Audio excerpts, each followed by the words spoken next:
Oke, selamat siang ya. Kali ini kita berada di Museum Surabaya yang berada di Siola.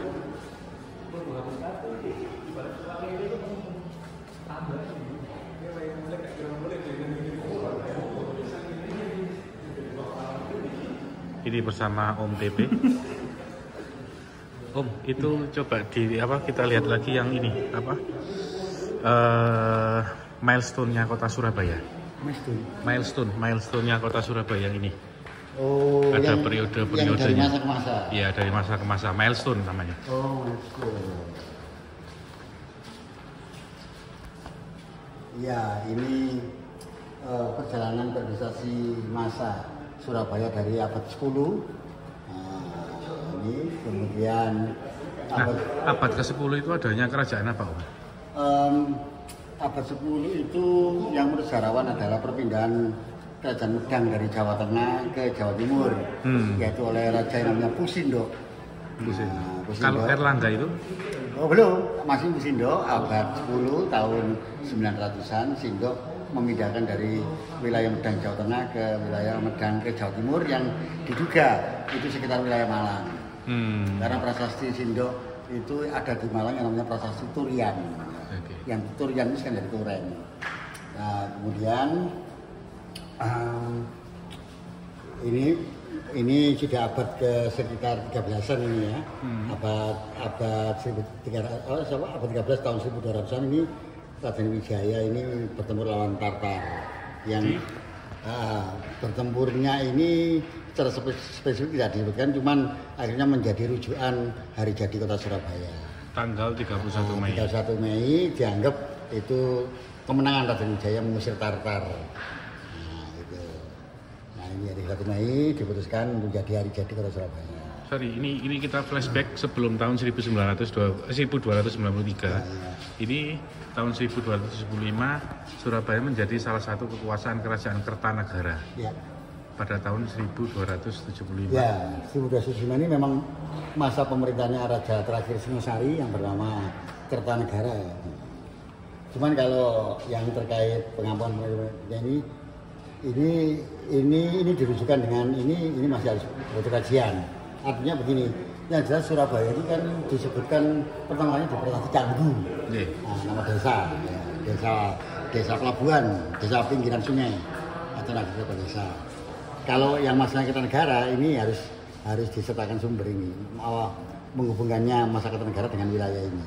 Sebab setahu saya tidak ada literasinya. Tapi kalau Prasasti Canggu ada. Oke. Ini tadi sudah dijelaskan 1293, ini yang 1335 ini. Ya, ini masa Hayam Wuruk. Jadi Hayam Wuruk melakukan perjalanan. Nah, ini kan sumbernya kan negara Kertagama. Jadi setiap kali dia di Jenggala, dia selalu singgah ke Surabaya. Itu sumbernya negara Kertagama. Kemudian melakukan dari Jenggala dia ke Surabaya terus ke Buwun sebenarnya. Buwun bukan Bawon sebenarnya. Buwun itu daerah Buwun itu yang saya duga sekarang jadi Kabuhunan, Kebuan, Gedangan. Ada yang memperkirakan Buwun itu Bawean, tapi kok saya lebih ke Kebuan, Gedangan. Di sini matusan Bawon, bukan Bawon ini, Buwun ini. Kalau negara Kertagama juga Buwun. Oke. Nah. Kemudian abad ke-15 ini? Di sini maksudnya pengaruh Islam yaitu Sunan Ampel datang ke Jawa kan sekitar 1430, kemudian sampai 1480-an Kanjeng Ampel wafat dan mendirikan sebuah pondok pesantren atau pusat religi Islam di Surabaya yaitu di daerah Ampel. Ini masanya abad 15 sebenarnya karena 1400-an ya. Yeah. Nah, itu masanya ini abad 15 zaman Sunan Ampel. Kemudian abad 16 dari tahun 1500-an ya memang sudah berdiri sebuah kadipaten yang tercatat nama penguasanya namanya Jaya Lenggara. Jaya Lenggara. Nah, itu tersebut tahun 1500-an akhir yang semasa dengan masa berdirinya kerajaan Mataram Islam. Nah, itu disebutkan dalam The Graph raja atau penguasa Surabaya namanya Jaya Lenggara. Yang akhirnya punya anak namanya Pangeran Pekik gitu. Okay. Nah, kemudian tahun berikutnya Surabaya ditaklukkan Mataram tahun 1625. Oke, kita lanjut ke mana ini? Ini adalah duplikat dari prasasti Kamalagian. Oh, Kamalagian yang di Krian. Krian. Nah, ini duplikatnya. duplikatnya. Yang asli masih berdiri di Desa Klagen, Dusun Tropodo, Krian. Ini duplikatnya. Ada 2 di museum sini sama museum Petanggular. Itu duplikat. Kalau yang aslinya masih di Krian. Oke. Ini tulisannya juga asli ya? Maksudnya tulisannya itu sama dengan asli, karena ini kan duplikasi ya. Oke. Sama. Ini Prasasti Kamalagian ini kan dikeluarkan masa Airlangga tahun 1037 Masehi. Isinya tentang penganugerahan Sima kepada Desa Kamalagian karena disuruh menjaga sebuah dawuhan supaya untuk mengatasi banjir yang mana sehingga setelah Raja Airlangga membuat dawuhan atau bendungan, maka rakyat bersukacita bisa mengambil harta bendanya dengan berperahu sampailah ke Ujung Galuh. Ujung Galuh itu lokasinya di mana ya? Ujung Galuh itu sampai detik ini masih menjadi perdebatan oleh para ahli sejarawan. Ada yang mengatakan di Surabaya, ada yang mengatakan di Megaluh Jombang, ada yang mengatakan di Canggu, dan macam-macam teorinya. Bahkan ada yang mengatakan di sekitar tidak jauh dari Surabaya. Okay. Ini replika Prasasti Kamalagian. Jadi duplikatnya ini. Kalau yang asli masih di Krian, yang asli. Tulisannya Jawa Kuna dan berbahasa Jawa Kuna. Oke, kita lanjut lagi ke Surabaya. Maksudnya bangsa Belanda. Bangsa Belanda. Tahun berapa ini? Datangnya abad 16-17.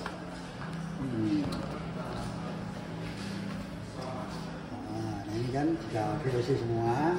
Awal-awal ini kan cerita tentang awal-awal kedatangan orang Belanda untuk mendirikan sebuah perusahaan namanya Verenigd Oost-Indisch Company. Ya, VOC. Perusahaan dagang. Nah, akhirnya semakin berkembang dan sempat berkonflik dengan Mataram waktu itu. Jadi perjalanan VOC di tahun 1900 ini pas berbarengan dengan masa ekspansi Mataram, sehingga lawan dari VOC adalah Mataram, saat itu adalah Sultan Agung. Mataram Islam. Yang berpusat di Jawa Tengah, di daerah Jogja. Ya. Zamannya Sultan Agung itu keratonnya di Keraton Kerta. Kerta. Ya tidak jauh dari Jogja itu ada nama di Kerta, ya di daerah sekitar Sleman atau Bantul gitu nggak salah. Nah kemudian zaman Sultan Agung ini dijuluki zaman kejayaan Mataram Islam karena dia ekspansi ekspansinya sampai ke wilayah Berang Timur atau Jawa Timur, yang dia menguasai Tuban, Lamongan, Gresik, Surabaya, Pasuruan dan lain-lain.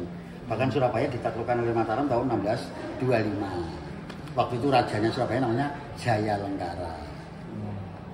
Akibat perjanjian antara Mataram dengan Bukan perjanjian. Karena dia ekspansi wilayah. Jadi semua wilayah Banten itu ditaklukkan di bawah kekuasaannya Mataram, termasuk Surabaya. Nah, penaklukan Surabaya ini yang akhirnya setelah Surabaya ditaklukkan, anaknya Jaya Lenggara namanya Pangeran Pekik diboyong ke Mataram, dinikahkan oleh adiknya Sultan Agung, Ratu Mas Pandan. Nah, terus nasibnya Surabaya setelah ditinggal Pangeran Pekik dikuasai oleh seseorang terah yang namanya Lanang Dangiran, yang akhirnya sampai menurunkan terah Bupati Jainrana itu di era 1700-an gitu. Ini ada koleksi uang koin uang VOC ya, 1755. Dan ini gampang sih kalau mau mendapatkan koleksi uang ini, lebih mudah ya karena memang banyak. Itu sebutnya apa ya? Duit ya kata-kata duitnya ya, koin VOC itu. Duit. Ini adalah ilustrasi lukisan dari Jenikun yang diterkun, yang orang Mataram bilang adalah Tuan Mur Jangkung. Karena saking tingginya. Karena tingginya, makanya orang Mataram bilangnya Tuan Mur Jangkung. Kalau di Inggris kan dijuluki si Tuan Gledek. Kenapa? Karena dia kalau bicara itu seperti keras, kalau marah geledek kayak petir, meledak-meledak. Orang Jawa bilangnya Tuan Guntur atau Tuan Gledek. JP Kun itu yang mendirikan Batavia ya, bukan? Iya, Batavia. Yang patungnya patung JP Kun yang ada di Batavia sama di Belanda tuh ada. Ya tapi kan JP Kun ini udah nggak ada patungnya kan sejak Jepang kalau masalah diambrukin. Jadi dia statusnya Gubernur Jenderal masa VOC yang sekitar 1600-an. Sejaman dengan Sultan Agung dia, sejaman.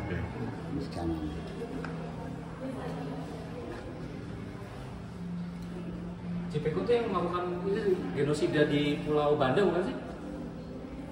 Iya. Genosida itu kan sebelum ke Mataram.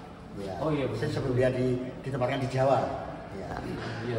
Dia ke Banda dulu kan bikin apa pala segala macam itu ya. Iya. Di penduduk aslinya tuh dibantai, terus sisanya mungkin dibawa ke Jawa jadi pulih mau kerja itu. Tugasnya dia untuk pemerintah di Jawa. Jadi ini dia Gubernur Jenderal VOC yang di Jawa. Apa namanya? Bermukim. Ya, bermukim di Batavia. Makanya tahun 1628 sampai 1629 terjadilah penyerbuan Mataram ke Batavia, yaitu yang Sultan Agung menggempur Cibiku. Tapi Mataram menggempur 2 kali, tidak pernah berhasil atau gagal terus. Kenapa? Karena faktornya banyak. Satu, penyerbuan pertama itu 1628 karena pasukannya Mataram disuruh lomak jalan dari Jogja ke Batavia. Yang mana itu kan perjalanannya panjang, lewat Cirebon, lewat dan sebagainya, sehingga dari sana pasukannya letih, kesel, lelah, udah capek, sekarang udah kalah. Di pertempuran yang kedua itu diatur strategi lumbung-lumbung padi yang ada di Cirebon dan sekitarnya Indramayu dibuat sehingga pasukan Mataram berstay dulu sehingga itu sambil memulihkan tenaga makan, habis itu langsung nyerang ke Batavia. Tapi karena sudah diketahui oleh orang Batavia, oleh PPOC, lumbung-lumbung padi yang di Indramayu Cirebon dibakar. Jadi sehingga Mataram gagal. Kalau sekarang mungkin lumbung padi itu kayak gudang langsung paling langsung kan ya. Betul. Kalau bahasa modernnya mungkin ya. Jadi menurut catatannya The Graph, 2 kali Mataram menyerang VOC di Batavia gagal. Bahkan banyak catatan kan banyak pasukan Mataram yang tewas saat menyerang di Batavia. Padahal secara jumlah lebih banyak dari Mataram. Iya, karena Mataram waktu itu kan berkoloni dengan bupati-bupati Branggulon ya, Branggulon yang ada di Jawa Tengah dan Jawa Barat, seperti Bupati Parahyangan, Bupati Cirebon, Adipati apa. Jadi ada bantuan masukannya di situ. Cuma tapi karena saking kuatnya benteng itu yang dibangun oleh Inggris pun akhirnya ya tetap kalah. Oh, bentengnya sudah ditembus tuh. Iya. Tapi secara jumlah itu nggak diketahui berapa jumlah pasukan yang ada yang dibawahi sama Mataram. Tidak diketahui pasti, cuma di laporannya dikerap pernah saya baca itu pernah dicatat itu sekitar hampir 6.007 mayat pasukan Mataram yang tewas saat penyerbuan. Sementara pihak musuh di Belanda tidak diketahui kalau dulunya. Karena itu waktu itu sudah juga di bantuan-bantuan dari saudara-saudaranya yang di Sulawesi, yang di mana itu Ambon, semua dipanggil ya untuk melawan Mataram. BK. Oke. Om TP ini pertemuan Surabaya. Ya. Melawan Mataram yang kedua ya. Yang kedua. Ini terjadi tahun? Ini terjadi setelah peristiwanya Untung Suropati sebenarnya. Jadi 1700-an. Jadi setelah peristiwa Untung Suropati 1706 itu akhirnya anak buahnya Suropati ini juga bersekutu dengan Surabaya. Nah, ini kalau nggak salah ini di zamannya Amangkurat II. Ya, Amangkurat II. Terus akhirnya singkat cerita terjadilah Amangkurat II meninggal digantikan Pakubuwono I. Nah di zaman Pakubuwono I inilah terjadilah pertempuran Surabaya dan Mataram. Ini peristiwanya namanya peristiwa Jaya Puspita. Nah, ini ada keterangan ini penerus Sultan Agung yang bernama Amangkurat I ya. Ya ini kan dimulai dari Trunojoyo dulu kan. Trunojoyo itu zaman dengan Amangkurat I yang menghancurkan atau jebol Keraton Pleret kan Trunojoyo. Sehingga Keraton Pleret itu di mana? Keraton Pleret itu selatannya Keraton Kerta. Jadi kurang lebih sekarang itu daerah Sleman gitu. Tinggal puing-puing situsnya. Nah, baru setelah peristiwa Trunojoyo berhasil diredam 1680, tidak ada gini ya. Nah itu kemudian di 1700 awal muncullah gegeran itu yaitu dengan Untung Suropati sekitar 1706 itu. Oke, terus kemudian ini jatuhnya Surabaya. Tangan BC. Ya. Nah ini. Ya, ini ada keterangannya. Ya, jadi ini masih sekitar peristiwa Trunojoyo sebenarnya. Nah, di peristiwa Trunojoyo itu sebenarnya Surabaya itu tidak mau membantu Trunojoyo, makanya Surabaya diduduki oleh Trunojoyo. Gitu. Karena Surabaya waktu itu masih takut dengan Mataram, sehingga Trunojoyo menduduki Surabaya dan bahkan menduduki bekas keraton lama yang di Sulung gitu. Makanya ada peta 1607 itu kan gambaran dari Trunojoyo menduduki bekas keratonnya Jayalengkara di Sulung.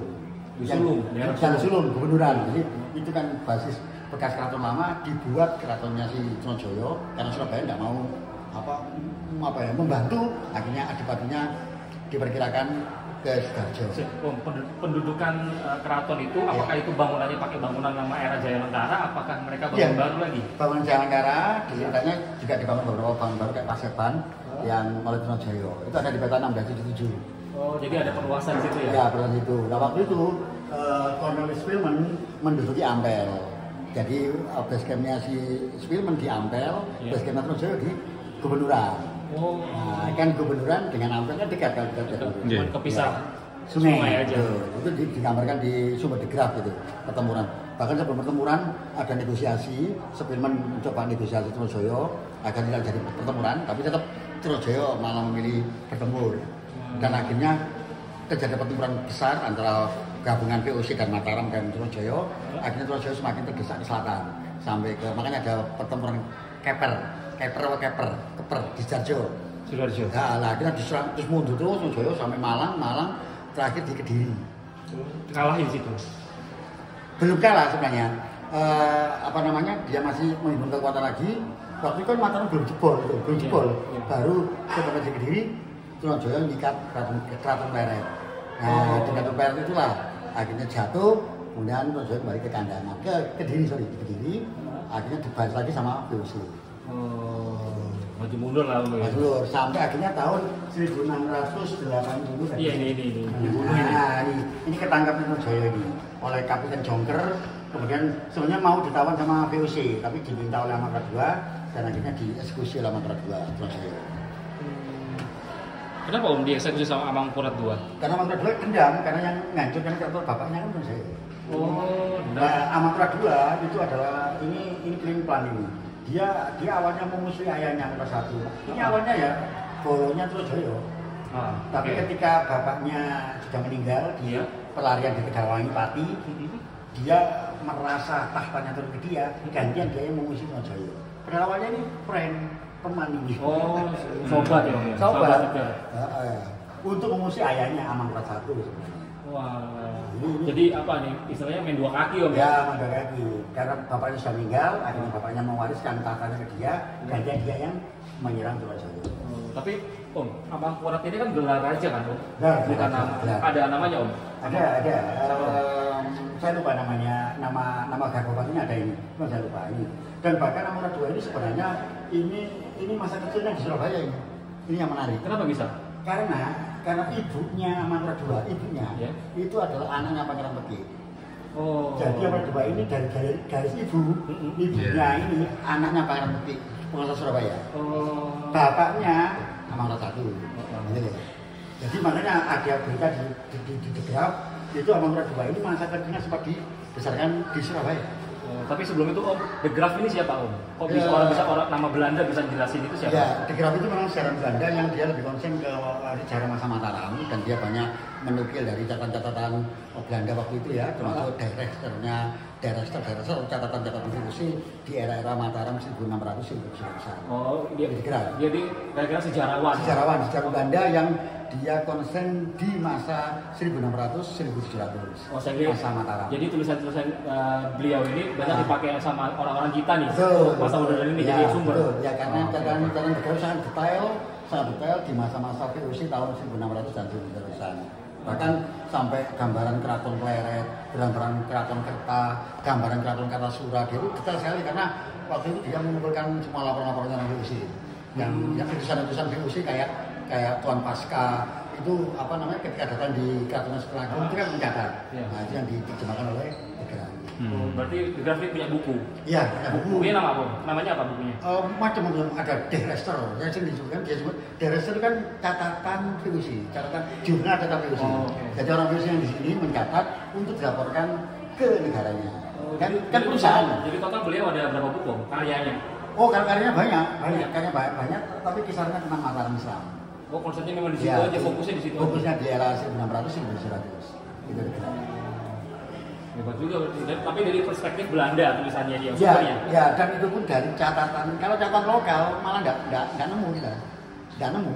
Karena mungkin ini kebiasaan. Iya, karena kita justru catatannya Degraf itu memberikan kita pencerahan bahwa gambaran keraton masa Mataram seperti ini, ada Taman Sari, ada alun-alun, ada Balai Paseban, ada Setinggil, itu semua dari dari catatan utusan VOC yang pernah datang di keratonnya Sultan Agung.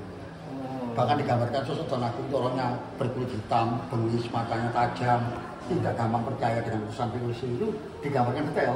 Itu digraf karena digraf menukil dari catatan Devlesternya VOC. Lengkap. Oke, kita lanjut ke abad 17-20. Abad 17-20 Surabaya pada masa abad 17 sampai 20 kolonial Belanda. Ini mana? Sebelah sini begitu. Tapi ini apa? Ini apa ya? Oh, ini benteng. Ini benteng. Dana museum Pak. Ada di museum. Oh, di museum ini benar deh. Kan enggak ada penjelasannya, harus di-scan. Dana museum. Ini. Di sini. Surabaya dibangun dari VOC. Sebenarnya Surabaya dibawa dari VOC itu adalah ketika Pakubuwono II menyerahkan. Sebentar. Oh, benar dikit. Contohnya sini, Mas. Ada sini. Jalan ya. Oh iya. Ya. Nah, inilah titik penting bahwa wilayah Surabaya menjadi sebuah kota kolonial dari sini. Awalnya adalah dari perjanjiannya Pakubuwono II. Karena Pakubuwono II ini sudah sangat bekerja sama dengan VOC, sudah sangat dibantu VOC, sehingga rela menggadaikan wilayah Pantura kepada VOC. Ya, itu. Inilah sehingga akhirnya dibuatlah perjanjian antara Pakubuwono II dengan Gubernur Jenderal VOC waktu itu Baron van Imhoff. Ya, tahun 1743. Baron van Imhoff. Baron van Imhoff waktu itu ya perjanjian dengan siapa itu? Pakubuwono II. Ya, itu isinya garis besarnya adalah menyerahkan semua wilayah pantai utara yang ada di Jawa Timur, mulai Tuban, Lamongan, Sidayu, Gresik, Surabaya, Pasuruan, semua diserahkan kepada VOC. Itu perjanjiannya 1743. Kemudian baru 3 tahun kemudian, 1746, Gubernur Jenderal Baron van Imhoff datanglah ke Surabaya melihat tanah-tanah partikelirnya dia yang dia peroleh dari Pakubuwono II. Makanya ada catatan tahun 1746 itu catatannya si Van Imhoff mencatat daerah Kupang yang penuh dengan sawah berseri, ya, menggunakan air sungai yang jernih. Nah, mulai itulah awal orang-orang kolonial ya VOC itu mendirikan tadi itu benteng kota di Surabaya, termasuk infrastruktur bangunan di kota lama, ya itu dan sebagainya itu awal karena semenjak Surabaya diserahkan oleh VOC. Nah, ini juga terdapat keterangan itu yang cukup menarik pembangunan Surabaya dimulai dari pembangunan benteng pertahanan bernama Belvedere. Sekarang Jembatan Merah Plaza 1. Yang dibangun untuk mengantisipasi ancaman-ancaman yang datang di masa depan. Dilengkapi dengan perangkat pertahanan, kantor bea cukai dan galangan kapal serta loji atau kantor atau gudang untuk kegiatan perniagaan. Jadi kegiatan perniagaan itu sudah dimulai dari abad ke-18. Ya, semenjak wilayah Surabaya diserahkan pada VOC, yang dibangun dulu awal adalah yaitu jadi kota lama itu. Kota lama. Oh ya, sorry Om, tadi bukan Citadel, Belvedere yang di JMB ya. Sorry saya Belvedere. Ya ini. Jadi yang dibangun di Surabaya dulu adalah wilayah sekitar Jembatan Merah atau yang kita sebut sekarang kota lama. Makanya ada peta lama itu kan. Nah, itu dibangun dulu itu infrastrukturnya benar. Bahkan di Jalan Nelayan di Jalan itu kan ada Winkel itu kan. Perusahaan senjata. Artileri bakal pindah itu. Ya, betul. Itu jadi pembangunannya dari situ. Oh, berarti kayak kantornya Bank Indonesia di Javas Bank yang di Kota Lama itu dulunya kan bekas kantor militer ya? Iya, militer. Jadi di peta yang lama ini ada ada kam juga, kem tentang terutama yang militer, karena ini kan tujuannya ini mengantisipasi ancaman-ancaman datang di masa depan. Karena dia menduduki tanah baru, otomatis kan sudah diperhitungkan secara keamanannya, makanya dia militernya diperkuat, dibuat benteng kota dan sebagainya itu. Ini titik nolnya bangunan kolonial yang ada di Surabaya itu diawali dari sini. Akhir abad ke pertengahan abad 18. Pertengahan abad 18. Berarti 1700-an. 1743 perjanjiannya diserahkan ke Van Imhoff. 1746 Van Imhoff datang beserta merancang langsung tata kota. Berarti 1746 ya. 46 tepatnya di tahun itu. Nah, Surabaya under Das East Indie Rules. Ya. Ini. Nah, jadi ini kan secara garis besarnya sampai tahun VOC bangkrut. Anggap aja 1746 dia di sini, 1746 sampai 1799. 1799 kan VOC bubar. Iya. Nah, barulah terjadi pergolakan ini di revolusi Prancis dan sebagainya itu kan yang berdampak ke kita. Makanya akhirnya dia menempatkan orang di sini namanya Daendels. Daendels itu kan 1801. Daendels ini sebagai gubernur jenderal ya? Ya, yang menjabat 1800 berapa lupa saya, 03 sampai 1811 dengan proyek yang terkenal yaitu pembangunan ini Raya Posweg dari Anyer sampai Panarukan 100 km sepanjang ya? 1 kilo. Ini proyeknya Daendels. Proyeknya Daendels. Barak selain itu Daendels juga membangun barak militer di Jotangan. Jotangan yang sekarang jadi Polrestabes. Polrestabes Surabaya. Betul. Ya, termasuk penjara Kalisosok itu yang bangun Daendels. Serta memugar sebuah bengkel perbaikan senjata artileri konstruksi Winkel tahun 1808 ya. Ya, betul. Hanya Daendels melengkapi Surabaya dengan aneka ragam kebutuhan militer kan, pabrik, tangsi, kantor administrasi dan lainnya. Makanya kalau di Kota Lama itu yang agak ke barat, misalkan dari gedung veteran, nah, itu kan bukan barang-barang militer. Ini yang dibangun Daendels. Oke, terus kemudian ini Gubernur Jenderal era Van den Bosch. Van den Bosch ini sejaman dengan Pangeran Diponegoro. Jadi setelah Daendels yang jadi Gubernur Jenderal kan ini siapa? Si Raffles. Ini Bosch. Van den Bosch. Ya, Van den Bosch ini menjabatnya setelah pasca Perang Diponegoro 1830. Nah, awalnya muncul pabrik gula. Ya, ini baru muncullah namanya kultur stelsel atau tanah paksa dan lain-lain itu untuk mengembalikan biaya-biaya Belanda yang habis terkuras karena Perang Diponegoro 5 tahun itu. Itu kan alasannya dia. Itu berarti Belandanya itu berarti habis biaya banyak sehingga benar nggak yang ditulis dalam buku-buku sejarah itu ada kekosongan kas karena akibat Perang Diponegoro itu dulu kan ada di buku-buku sejarah kan seperti itu ya Om ya? Iya. Kalau sampai kosong ya saya rasa enggak. Cuman yang jelas Belanda mengalami kerugian besar waktu itu ketika bertempur lawan Diponegoro karena pertempuran 5 tahun itu kan sangat menelan banyak biaya biaya pangan, militer dan lain-lain sampai bangun benteng-benteng gitu ya. Makanya itu ada statement kekosongan kas itu kayaknya nggak mungkin karena di tahun 1832 begitu banyak muncul banyak pabrik gula, itu pemerintah masih memberikan pinjaman kepada orang-orang yang menerima konsesi pabrik gula dan pembukaan lahan itu atas biaya pemerintah. Iya, betul. Oke, ini. Nah, salah satunya pemicu dari Perang Diponegoro itu kan adalah Belanda memasang patok-patok kayu yang mana tertulisnya untuk dibuat jalan raya atau dibuat perkebunan. Ya mungkin itu bentuk-bentuk dari aplikasi terhadap pengembangan kultur stelsel tadi itu. Oke.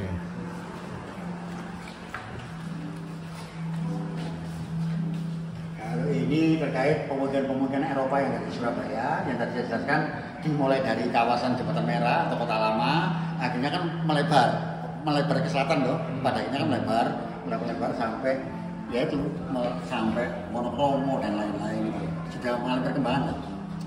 Jadi gini ini kan udah sampai peta ya? Iya, peta.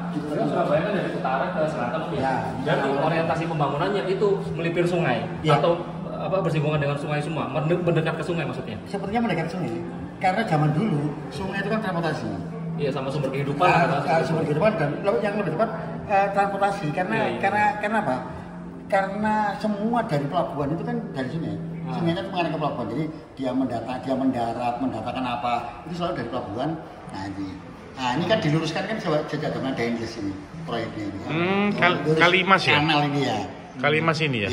Berarti aslinya tuh dari kiri ke sana. Betul. Ini sungai yang asli ini. Terus gini. Mana? Jembatan Merah mana? Jembatan Merah, permisi. Nah ini aslinya kan menggok ke sini. Nah ini. Ini yang sungai asli. Ini sungai kunonya.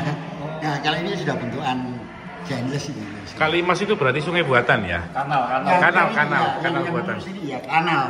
Bentuknya lempeng. Nah, kalau yang dari sini ke sini ini alami. Makanya ciri khasnya beda. Ini kan berkelok-kelok. Lihat berkelok-kelok. Kalau kan lurus. Iya. Dari ciri khas Sungai Kuno itu kan berkali-kali. Kanal Kalimas itu dibuat tahun berapa ya? Sekitar masa Daines 1801. Apa tujuannya apa? Ya mungkin untuk mempersingkat ini karena di kita lihat ya konturnya ini kan rawa-rawa dan ini sedimentasinya sangat luar biasa sehingga kapal itu tidak bisa mendarat ke sini loh. Ya dangkal sehingga mencari yang daerah sini. Makanya di peta lama itu kalau 1825 itu masih ada benteng di sini namanya Fort Kalimas. Ada pulau, ada benteng. Akhirnya direklamasi, disambung. Oh, sekarang udah nggak ada ya, nggak ada, hilang. Oh, jadi kayak benteng di Gresik itu ya modelnya gitu? Ya, betul. Ada pulau, ada benteng gitu. Namanya Fort Kalimas. Akhirnya ini disedimentasi jadi gabung. Awalnya terpisah sungainya digabung. Karena ini rawan, memang pesisir utara ini kan rawan endapan yang sedimentasinya luar biasa. Nah, ini.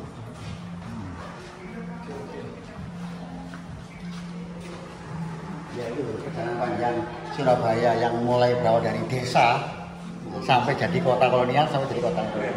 Ini balik itu jalan buntu. Beneran di Mafian.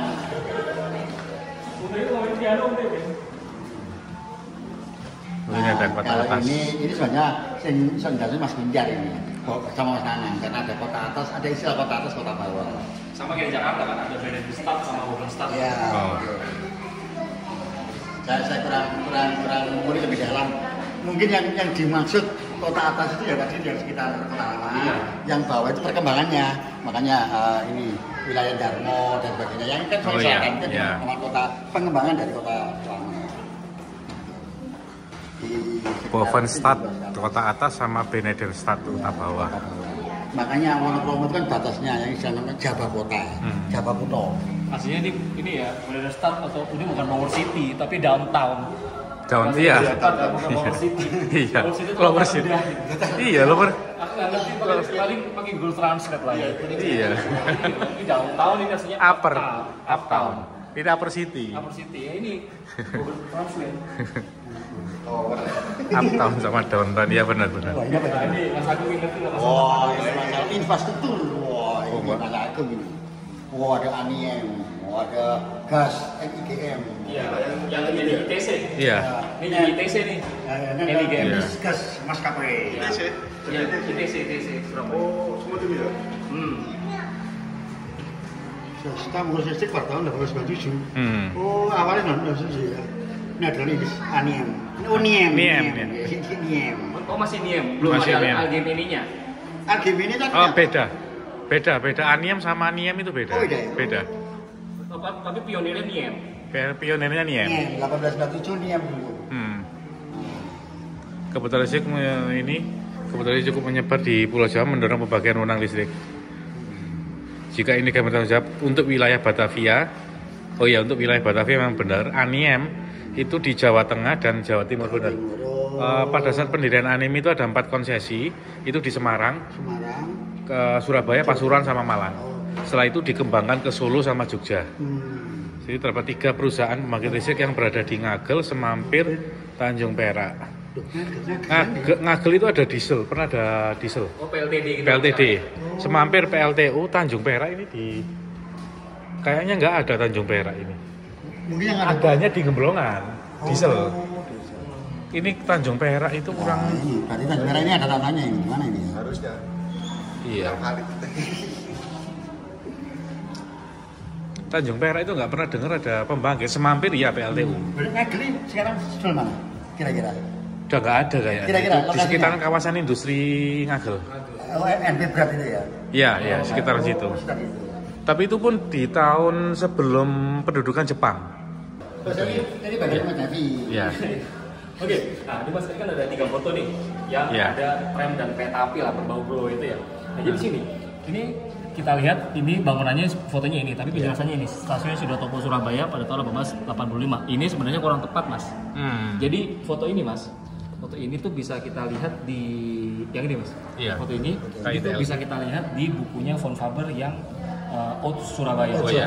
Tentang pembangunan transportasi di Kota Surabaya. Nah ini oleh Von Faber ini diberikan foto tahun 1880, ini stasiun Semut.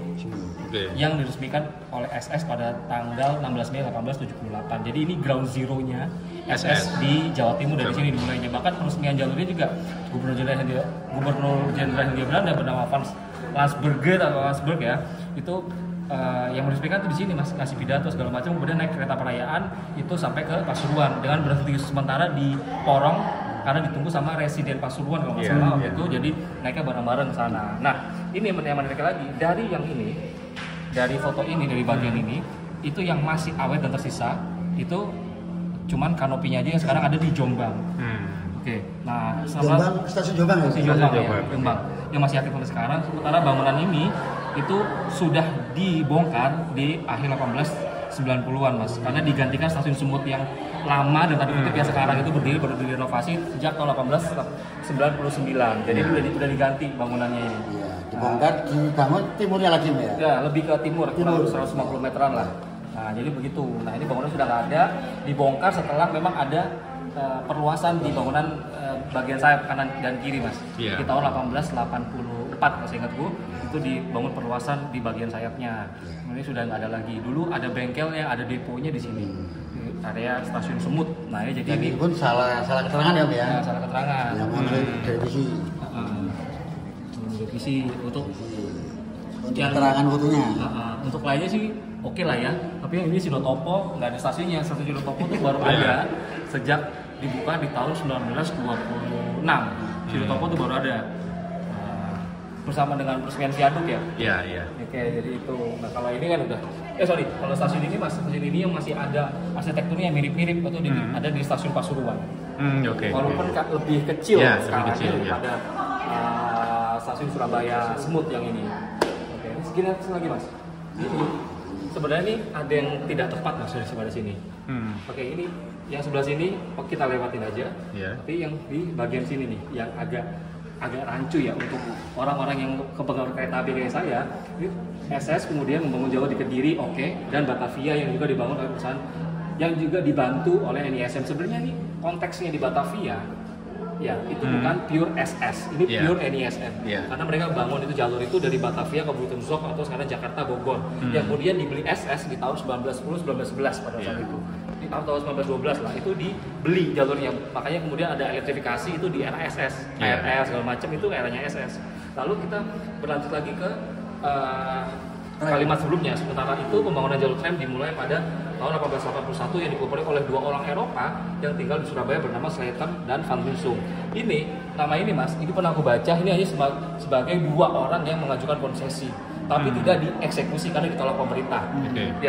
Jadi kalau mau diralat ini dengan sumber dari buku Oud Surabaya yang di bab Stum Tram atau tram uap itu tidak disebutkan dua ini. Itu ada W.A. Zilverrupe, sama satunya aku agak lupa, tapi dua orang itu disebutkan di situ dan ada fotonya. Dan si Zilverrupe ini kebetulan Mas dia dimakamkan di makam Penele. Itu. Jadi dikatakan bahwa dua orang ini yang punya konsesi jalur tram di Surabaya dan tahunnya tidak 1881. Mungkin 1881 ini itu relevan dengan Slater dan Van Rinsum ketika konsesi ini diajukan pertama kali oleh mereka. Tapi untuk OJS itu baru berdiri 1888. 1888, lalu kemudian jalurnya itu baru dibukanya 1889 dari atas, dari sini nih Pangkalan Angkatan Laut. Tapi Associated Marine ini sebenarnya nggak tepat dan akan membingungkan karena aslinya itu dari ujung. OJS ya, yang OJS ya. Kita ngomong OJS tram Surabaya. Nah, terus ini ke ujung, jadi seharusnya ke stasiun Sumut ini akan rancu sekali kalau orang nggak ngerti. Karena pikirannya ini akan masuk ke stasiun Sumut, padahal enggak. Aslinya ini masuk ke jalan Bibis atau dulu namanya stasiun Wek. Jalan stasiun sampai sekarang pun jalan stasiun kan, tapi di daerah Bibis. Nah, terus ini jalur kedua menghubungkan Webstraat ke stasiun Wonokromo. Betul, nggak nyambung. Ini aku nggak ngerti sebelum mana. Tapi kalau ini dirunut, lah kita koreksi aja yang ini. Ini Webstraat ini harusnya pakai E. Ya bukan Warfstraat. Terus ke stasiun Wonokromo ini aslinya tuh tidak ini karena jalur cabangnya itu secara resmi di First Lap OJS itu dibilangnya dari Staks Twin atau Kebon Rojo seperti itu ke Webstraat.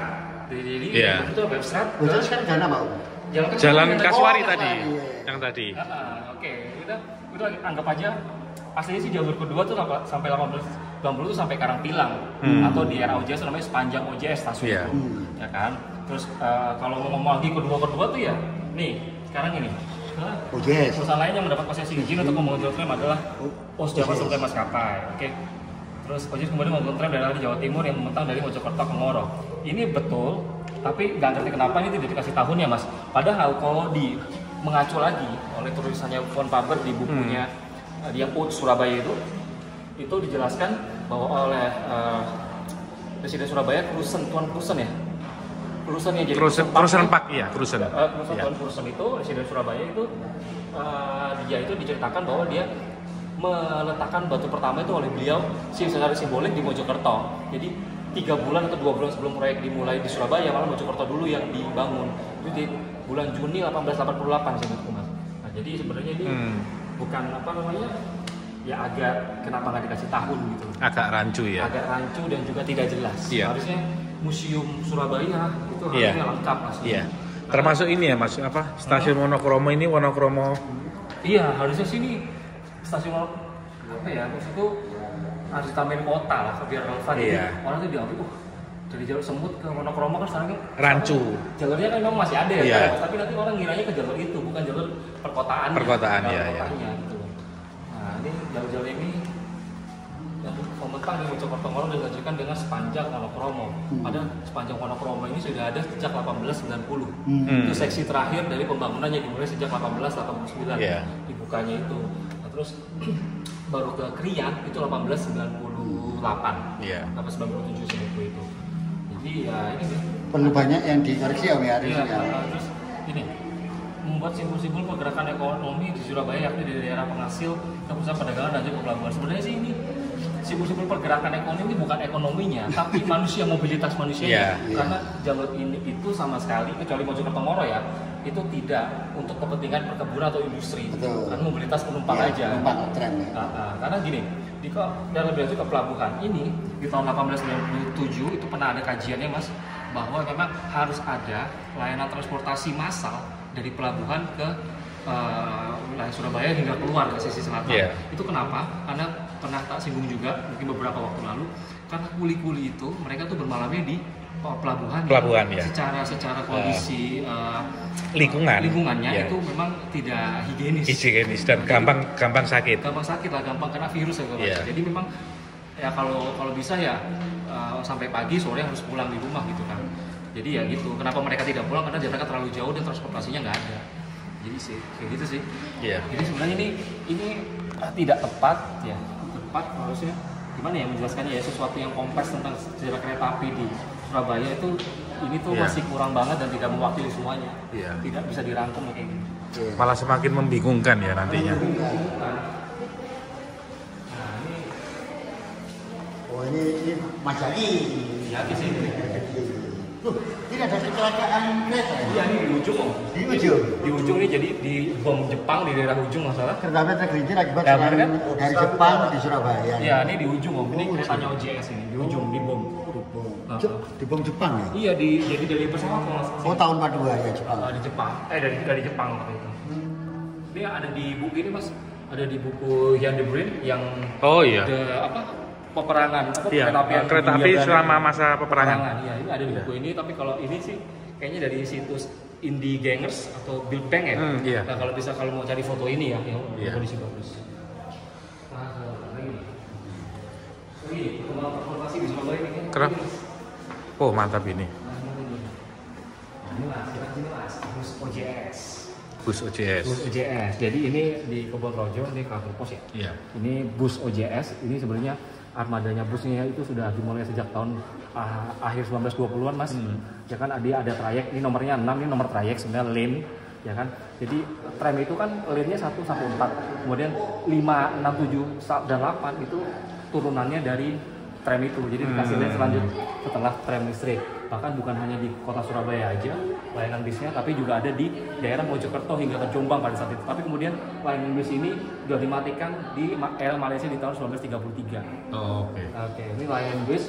Jadi perusahaan kereta api atau tram pada saat itu tidak hanya fokus di kereta apinya aja, tapi juga mereka memikirkan bagaimana berinovasi dengan kendaraan beroda karet gini.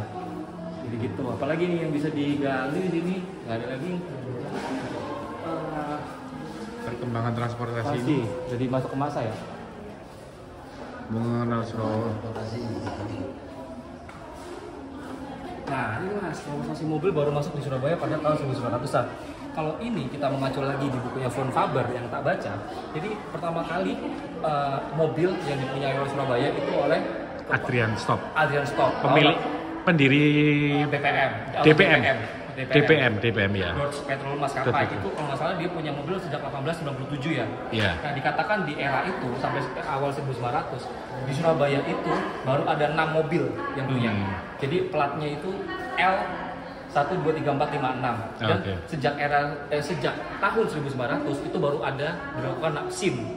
Nah, ada apa kalau orang-orang dulu nyebutnya rebuis kalau nggak salah. Yeah. Nah itu baru ada SIM sejak tahun 1900 dan tidak semua jalan itu bisa dilalui mobil. Ada ketentuan-ketentuan yang oleh pemerintah kota Surabaya pada saat itu hanya boleh di jalan ini. Dan lucunya ya, pada saat itu kan dengan dengan munculnya mobil yang tidak ditarik sapi atau ditarik hewan pada saat itu mas, orang-orang pribumi yang pendidikannya kurang dan merasa bahwa teknologi ini masih asing banget, itu mereka bilang itu namanya kereta setan. Iya, ada bukunya. Iya, karena dianggap itu digerakkan oleh kekuatan gaib kan. Jadi begitu lah. Awal-awal mula lah ada industri transportasi otomotif roda karet itu selain kereta api, taksi, autobus, atas bemo, sepeda motor, tram, mobil pribadi. Udah, oke. Nah, tram mulai dibangun pada akhir abad ke-19 atau artinya tuh di tahun 1800-an. Ini sebenarnya tram secara gambaran umum ini tram listrik namanya. Tapi kalau yang kita balik ke abad 19 yang relevan dengan tulisan ini itu tram uap. Tapi mungkin ini hanya simbolik aja ya. Dan awal abad ke-20 mungkin yang dimasuk ya ini kalau di luar Surabaya sih tentu ini akan nyambung mas. Kalau di Batavia akhir abad ke-19 itu ada tram listrik di Batavia. Terus awal abad ke-20 tram listrik belum ada. Jadi ini sebenarnya gambar ini tuh tidak mewakili apa yang tulisannya di sini. Karena tram listrik itu mulai digagas ya tahun 1911, tapi pengurusan di atas kertas tuh lah masih rumit segala macam. Baru tahun 1921 dimulai dieksekusi fisiknya. Terus mulai diresmikan di tahun 1923 bulan Mei kalau nggak salah. Terus baru sedikit seksinya dari Gubeng itu, di area Gubeng itu baru ada tahun 1924 bersama juga dengan pembukaan jembatan Gubeng yang dekat Moncastle itu. Untuk menggantikan jembatan lama yang ringkih lah kalau di luar tram. Begitu mas. Jadi ini sebenarnya tram listrik. Ini tram listrik ini ada 2 kelas di sini.